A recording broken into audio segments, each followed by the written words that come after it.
Hi, welcome to Just Common Sense. My name's Brian Harrison, and I got Jerry on the line tonight. Say hi, Jerry. Hi, Jerry. There you go. Doesn't even know his name half the time, does he? Thinks Jerry's still out there. So, starting to sound like Joe Biden. Hey. No, he's not. Hey, guys. Okay. So, tonight, we're going to call this American Energy Dominance. I like that. And the reason why is because we should be taking the lead of what we're doing with our own oil, fuel, everything out there. We should be taking the lead. When it comes to chips, we should be taking the lead. That's what America is about. America is about a place where we thrive, where we actually, if you saw what happened many years ago when there was wars and stuff, guess what? America is the one that stepped in and took charge of everything. And I'm not saying we need to take charge of this particular thing. I think Europe should be taking charge of this, and we're going to talk about that tonight as well. So, Jerry, what's your thought on this? Oh, I totally agree. As far as, when you look at, places where the United States has stepped in over time, it was always to help somebody else out. Right. When we go in, we don't take territory and keep it. Very few things have we kept over the years. We kept a base on Cuba, at Guantanamo Bay. We've kept a couple of bases in conquered countries and everything like that, but it was always listed as, even though we're keeping a base there, eventually at some point it'll go back to the host country. As far as helping out all around the globe, we have helped out all around the globe, and it's understandable that it's kind of expected of us, right. But we're also in a position to do it. And, right. A lot of other countries are not in a position to help out. Right. But I do believe that, like you said, that, Europe needs to take the lead on it, but we should at least be involved. Right. I want to say something here because you brought up something, too, when you were talking about this and made me think about this. So if we go to the past, let's go to many, many years ago, not recently with Afghanistan and the failure of that and a couple other things out there. But it used to be when we would have wars. And we would help a country, and we would step in and sometimes help rebuild that country as well. Oh, absolutely. And that's what we were known for. We were known for taking care of this, and the world loved us. Quite a bit of, that's where we got the Statue of Liberty. We got all kinds of stuff, guys, and it's because we took care of the world. Now, I'm not saying we need to do that, but we need to step in and show that we're the United States of America and we care about what goes on this planet. We have a lot of bickering and stupid stuff amongst ourselves here, right here in this own country, because of you got the radical left. You do have some of the radical right, I'll say it, and it's gotten ridiculous. And I don't like the radical left. We know that. I'm not radical. I hope I'm not. But again, I just wanted to bring this up. So that's what we need to look at. Now, when it comes to Ukraine right now, Jerry and I both said this, that the European countries over there need to take charge, but we need to stand behind or right there with them, right close to them, but they need to take charge of everything. Now, we're going to talk about no-fly zones. There's a lot of people saying they need no-fly zones. There's a lot of people saying, no, it's going to cause World War III. Let me tell you something. I think we should have a no-fly zone. And you know what? Because it shows our strength. Do you think, and let me ask you guys, do you really think that Putin has a button in front of him which he could actually push and shoot a nuclear weapon? If you do, I can answer that. The answer is no. No, exactly. And I was going to say, if you do, you're stupid. Do you think his generals aren't watching what he's doing right now, unless you have some crazy radical general? Look, they've stopped Facebook. They've stopped Twitter. That may not be a bad idea. No, they stopped social media sites over there, and many news coming through and everything else. They're lying to the people.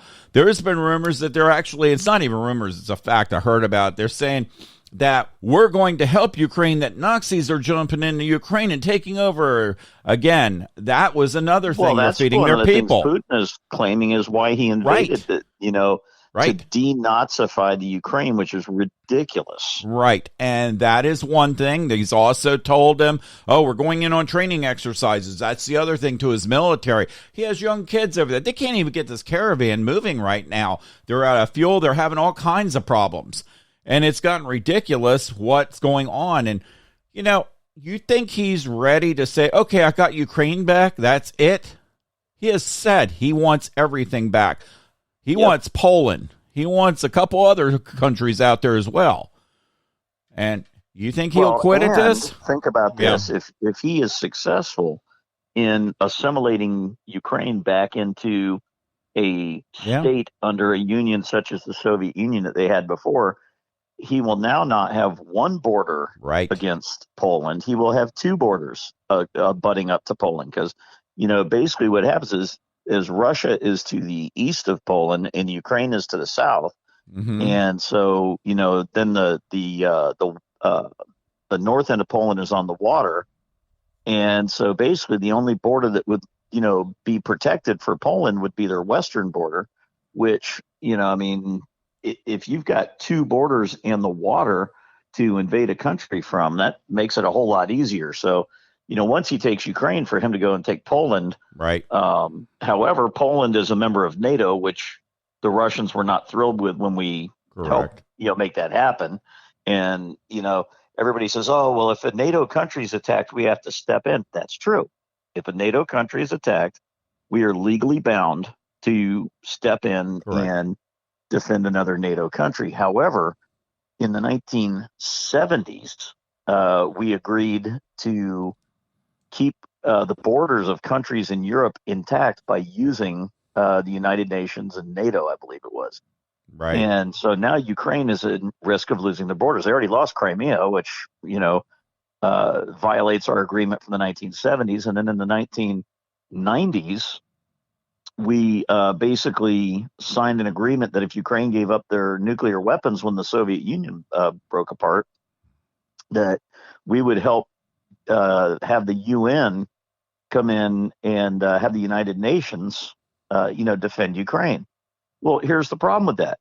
The Russians have a member on the Security Council, and any member on the Security Council for the United Nations can veto any proposal. So does China. Right now, if the United Nations comes in and says, you know, well, we're gonna propose a no-fly zone, you know, over Ukraine, all Russia has to do is say, nope, you know, I'm going to veto that. Right. And yes, China could also, but see, China doesn't even have to. No. You know. But they're right there with them. But, you know, so basically right now the United Nations is, you know, basically there's nothing the United Nations can do because Russia's got a member on the Security Council. So it's got to be NATO, not the United Nations. Yeah.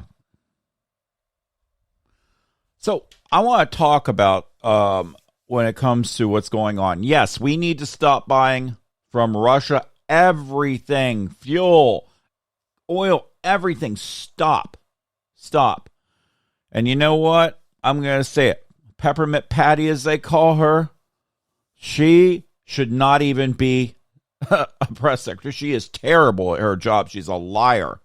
And you know what? At the same time that was going on, Nancy Pelosi, which we talked about the other night, was over there saying we need to stop oil. Guess what? Elon Musk. How brilliant is this guy? Richest man in the whole planet. And he's saying we need to stop oil from buying from Russia. You know. Well, see, with Nancy Pelosi, I think she's complicit with some of the power brokers in Washington, D.C. Yeah. And when she said, yes, we need to stop Russian oil, I think what happened was she was asked a question that she did not think she was going to be asked. Right. And to save face, she had to give the answer that she gave. You know, yes, we should stop Russian oil.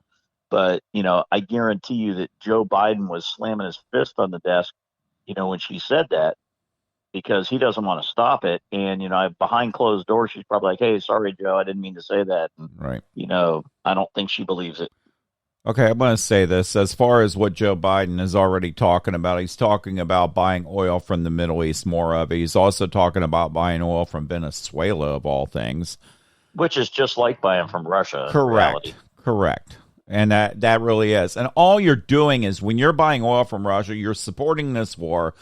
And let's talk about this whole nuclear agreement with Iran. It's almost like, okay, first of all, they're trying to recreate this whole nuclear agreement, which Russia is going to be involved in. Stop.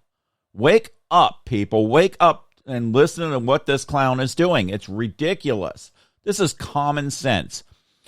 And, when you look at this, you can't have an agreement with Iran. They are not going to abide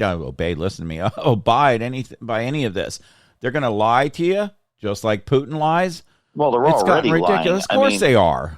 And see, the thing is, without them being in this nuclear agreement, they're lying to us already because they're still working on nuclear stuff. Of course they are. They are so close. The thing is, right now, if we could prove it, we actually could do something about it. Right. But once they have that nuclear agreement, then, they don't even have to lie. They could just do what they want to do. Yeah, but they won't do anything about it anyway. Look who's in office right now. He wouldn't do a thing. Well, no, but the thing is, under the nuclear agreement, I know there was a sunset clause built in there, which means that the Iranians at some point would be allowed to enrich uranium to weapons grade. And it's like, and that shouldn't be allowed when you've got a country that is an avowed, terrorist member. Right. Absolutely. And I mean, the Keystone Pipeline, why not open that up? That's another thing. I said this today. I said this comment. Here's the comment I said, and I'm going to get it not verbatim, but I know when Peppermint Patty was speaking, that's what everybody seems to call her, I was actually on the site, and I actually said this whole thing. If we go ahead, get oil, and start producing it, be the leaders of the world in this. Let's just do this. Got so much oil in Alaska. We can do it cleaner, better, bring our gas prices down, and guess what? Our economy will do fantastic. And guess what? We're not going to have to rely on anybody else out there, and people like Russia and those terrorist groups out there. Hey, why would we give them money? Yep. Jerry's going to answer it. I know. He's going to. Why? After I said that comment, go ahead, Jerry. No, exactly. If we were to produce our own, energy, whether it be oil, natural gas, whatever, if we were producing our own energy, then, we don't have to buy from Russia. Right. And even when we're not trying to stop them from a war, why are we buying from Russia to begin with? They're one of our biggest adversaries, across the world. And so we shouldn't be buying from them anyways. As a matter of fact, one of the ways that we won the Cold War is that back then, Russia did not have enough wheat and grain for their population. So the U.S., basically what we were doing, and you may remember this, Brian, but back in the 80s and the 70s, we were paying farmers to not grow crops here in the United States because we didn't want an excess of wheat and grain going to the then Soviet Union. Right. And so we literally were paying farmers to leave their fields unplanted. Think how crazy that is. Well, so we were paying, but now what we're not doing is we're not paying oil producers to produce oil to keep us from having to buy Russian oil. So they're actually reversing the tables on us. So now they're making us dependent on their oil. So right now, what if Russia finally said, you know what? Forget these financial sanctions that you guys are putting on us. You're not getting another drop of oil, period. Right. Absolutely. By the time we ramped up our oil production and got things going again, because Joe Biden has done so much damage to our production capability, that by the time we got it up and running, there would be shortages all over the United States. Prices would skyrocket even more than they already have. Yep. And, so basically the two things we've got is we're going to keep buying oil from them and support their war against Ukraine and help fund their military, or basically not buy any oil from them and hope that we can pick up that oil somewhere else around the globe, or novel concept, pump our own. Exactly. I don't know why we're not pumping our own.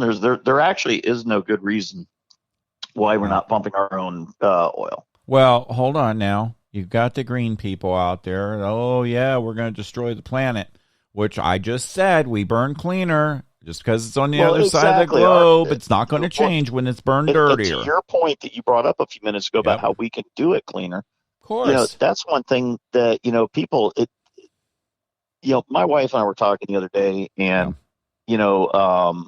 she had forgotten the acronym, but she remembered the phrase. And the acronym is NIMBY, NIMBY, and it stands for Not in My Backyard. And that's how all the green people in the United States are. Yeah. It's NIMBY, not in my backyard. So we're not going to drill oil here in the Right. United States, but you know what? If they want to drill it in India, China, Pakistan, and Russia and everything like that, they don't think it's necessarily okay, but they're not going to do anything about it. If they don't see And it, then it's that's not like there. These pollution things under the Paris Accord. Yep. All the liberals want to be involved in the Paris Accord. Well, the Paris Accords allowed India and China to actually increase their pollution for a short period of time before they had to start decreasing. Right. Right. How does that help the planet? Well, because it's over there. It doesn't go. Hold on. It's over there. It doesn't leave from over there and destroy the rest of the planet, right? You green people out there? My point. How you like that, Alexandria? Hold on. How you like? We're serious about Jerry? Clean energy. Hold Nuclear on. is the way we should be going. Exactly. How you like that, Alexandria Cortez? Bright. Go back to doing drinks. She probably still thinks the Earth is flat. She doesn't think that the pollution can go around the globe. She's not very sharp, and she passed. Apparently, she went to a good college, but we see the way they teach anymore. These schools. So yeah, going to a good college doesn't mean a thing. I got to tell you something. I'm going to create some hate and discontent among the listeners here, but going to a good college, actually going to any college, getting a degree, depending on what your field is, depending on the school you're in and everything like that, it's basically showing that you showed up for class and you did a certain amount of work. It doesn't mean that you're smarter than anybody else. It just means you were in college. And, and it's like, for example, I got to tell you something. Some of the smartest people I know either didn't go to college or didn't finish college. That doesn't mean they're unintelligent. It just means they didn't sit through the classes. Now, because somebody went to college also doesn't mean they're unintelligent or anything like that. But I think, college degrees, depending on the field, can be overrated. Correct. And now, then on top of that, you take her, she's not even working in the field that she got her degree in. Right. And see, that's the waste of a college degree, is when somebody goes and spends 4 years, 5 years, 6 years, or gets a master's or a PhD or something, and then they go work in a completely different field. No, that makes a lot of sense right there. It really does. And, it comes down to it. I've heard people say, well, I'm brighter than such and such because I have my college degree. Now that just told me you're more ignorant by saying that. You know what? Yes, absolutely. When a person, I look at everybody like this. I look at everybody. And I have to say even her sometimes and other people. But when it comes to us, all people, college, non-college, whatever, everybody is intelligent, or I should say, I want to use the words more intelligent in different areas. Yep. Yet other people are more intelligent in other areas, if you have a degree or not. And I'm just saying it that way. Like a doctor, sure, a doctor may be highly intelligent to go in there and, of course, has a good degree. We want that for a doctor. That's why Jerry was saying, depending upon the field. But if you go in there, yes, I want a doctor working on me if they're doing surgery or anything else. But if I have a conversation with them about other things, they may not have a clue, and yet I may. Does that make sense, guys? So that's what I'm saying with that. So that's where Jerry goes. You want somebody with an accounting degree to do your taxes. You want somebody that's got a medical degree doing their surgery on you. But you don't want the accountant doing surgery on you. You know, and you don't want the surgeon doing your taxes. Correct. It's a matter of being specialized and, working within your specialty. Right. So anyway, just think we should open up the pipeline, start this and start getting people that you'll have more jobs. Hey, guess what? There's something else. The problem is with Joe Biden right now in the administration is they're trying to, like a cat on a fence right now. They're walking, and they're looking, okay, I don't want to get these people upset. Okay, I don't want to get these people upset. Well, guess what? Doing the right thing and being a president of this country, you are going to get people upset. And guess what? the decision you made right now with Afghanistan, with what's going on right now, guess what? You've got people upset. And look at the gas prices. They're ridiculous. And you just keep him and hauling on this, Joe Biden, instead of doing your job that you were hired to do. And that's what the problem is. You're a public servant. That's it. Do your job or get fired. And that means impeached. Well, that's you know what should happen. Let's consider something else. When you were, talking about Afghanistan. Yeah. We left more I know. military equipment in Afghanistan than we have given to the Ukrainians to fight off the Russians. Right. I know. Could have given it to them. If we gave to the Ukrainians everything we left the Taliban, right now they'd probably be winning. Yep.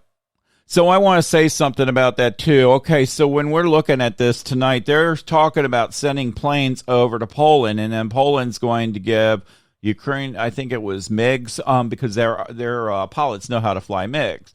Correct. And yet Ukraine is begging quickly, because they're destroying the airfields. Hurry up.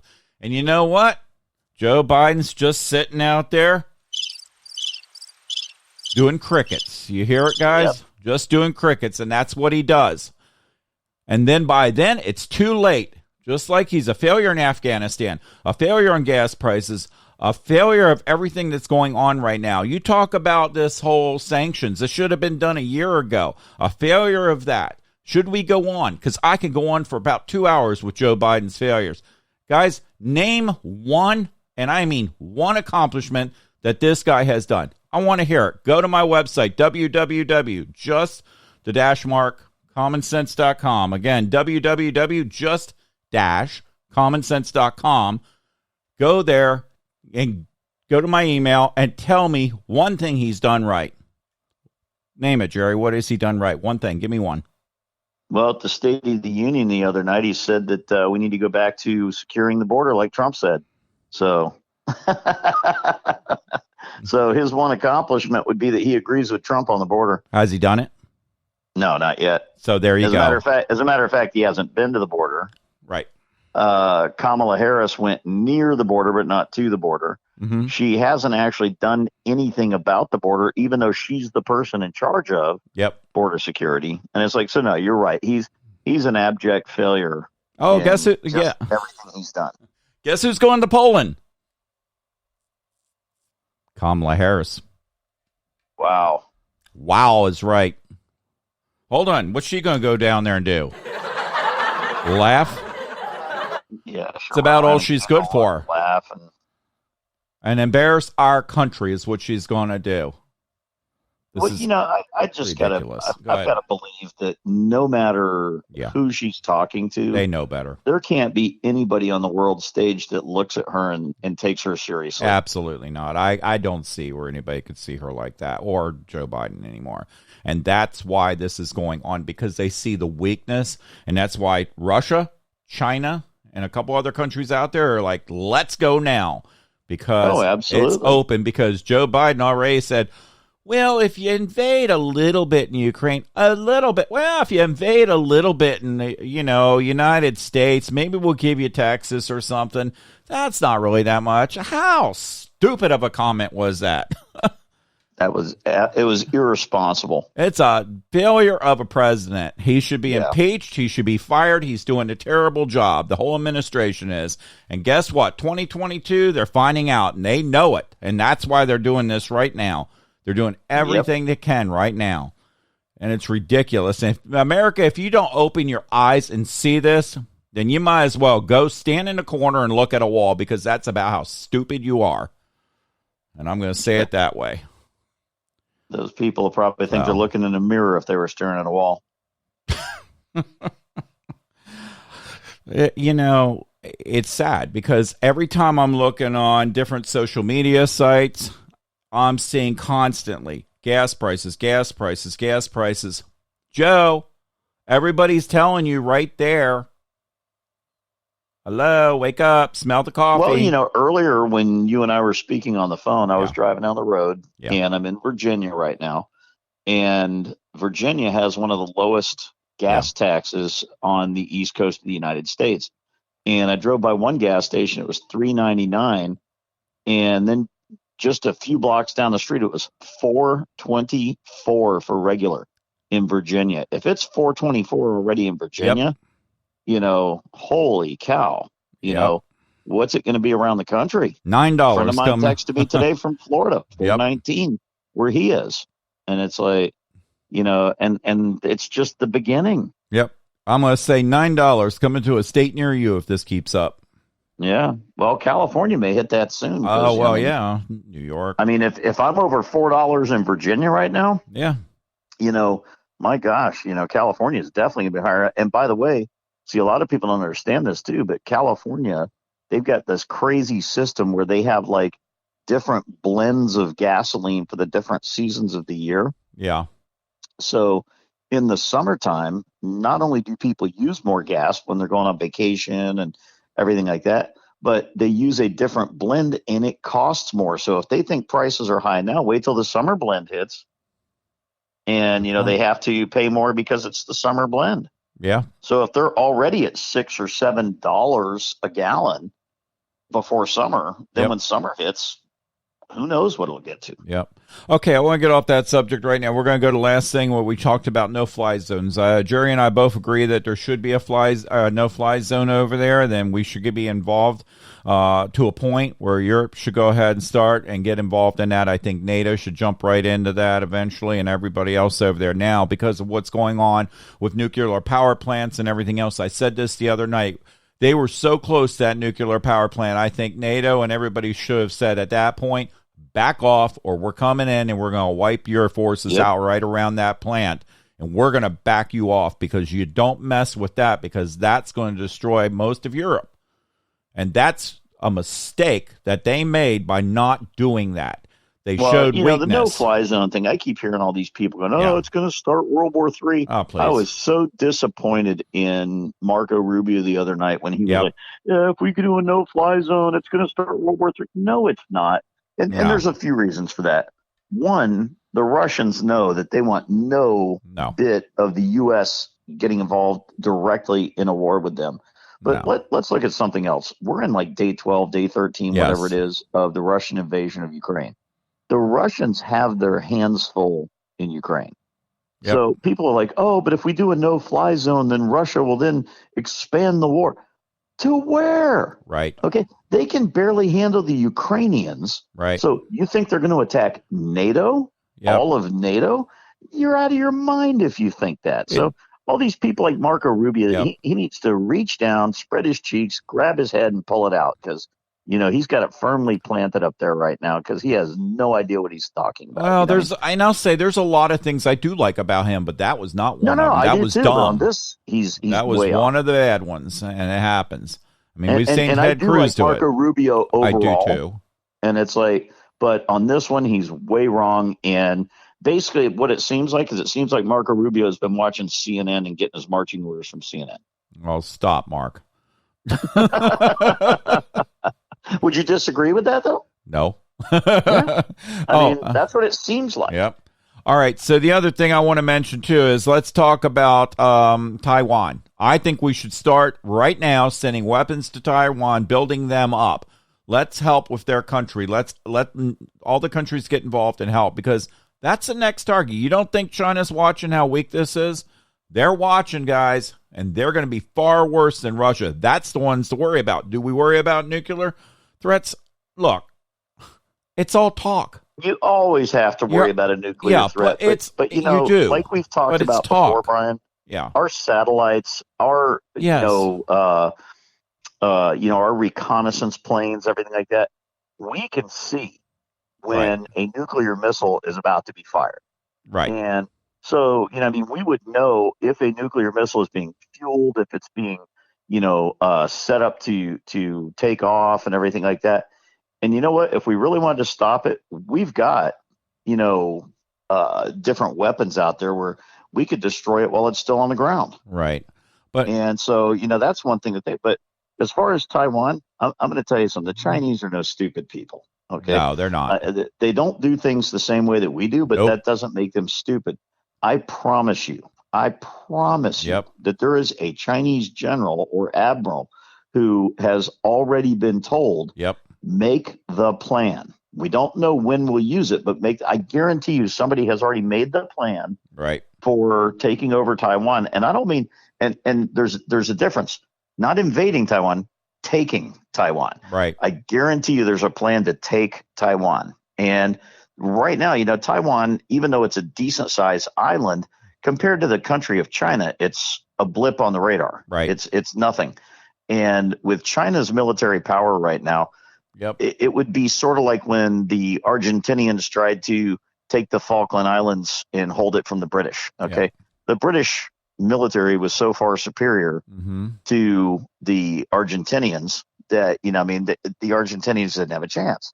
Right. So the same thing is with Taiwan. Taiwan's got some great fighter jets. They're ours. We've sold them to them, but they don't have enough of them.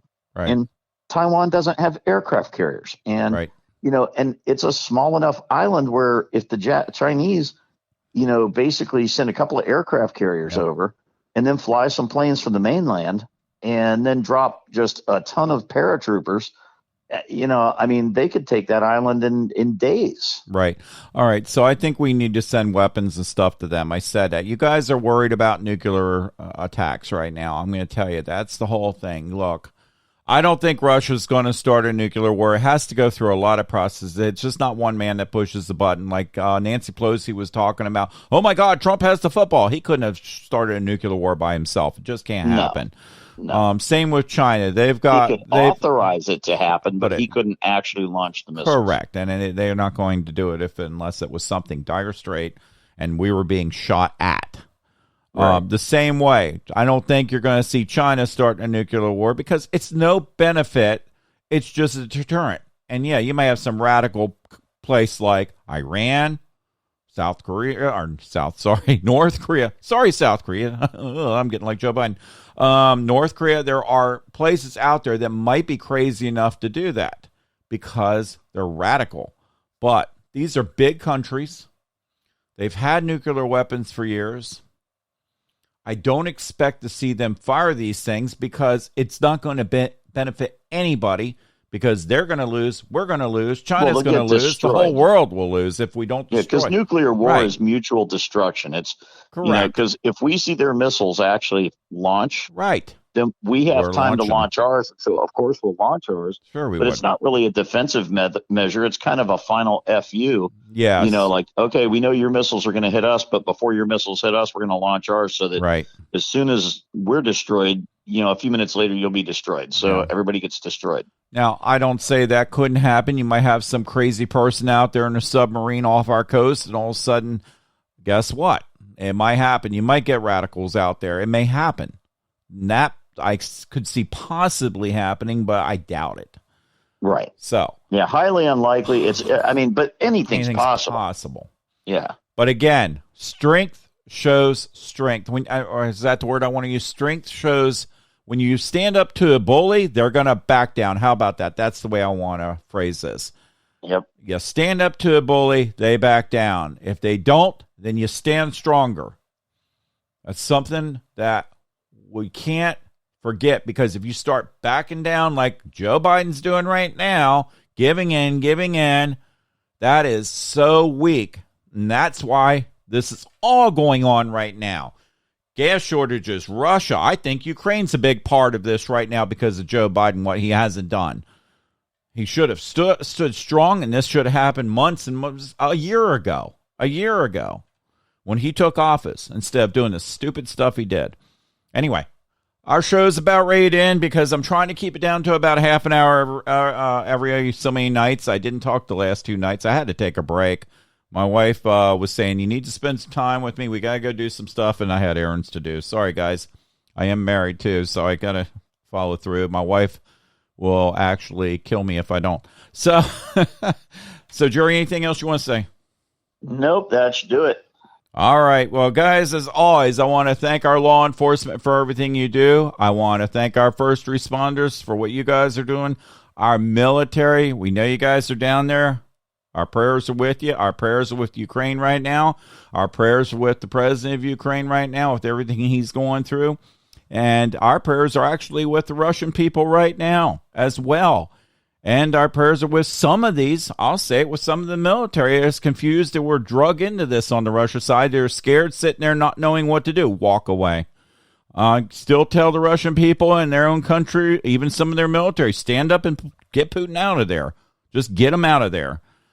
And that's basically what I want to say about that. Now, I do want to thank our truck drivers for everything you guys are doing. I haven't spoken about this in a few days because it hasn't been on the news. They've been keeping it off the news. But guess what? They were riding around D.C. I do have videos I saw of it. And they have been riding around the belt lines of D.C. all day today, and one other state out there as well. Now, are they going to go into D.C.? I'm not sure what they're going to do. We'll see. But so far, wait a minute, it's been peaceful. Pelosi put all those fences up and all, thought there was going to be a problem. No problem. Bingo. Point taken, guys. All right, well, that's it. And people that are working out there and our farmers, want to thank you, too, for everything you guys do. God bless you. God bless America. Have a great night.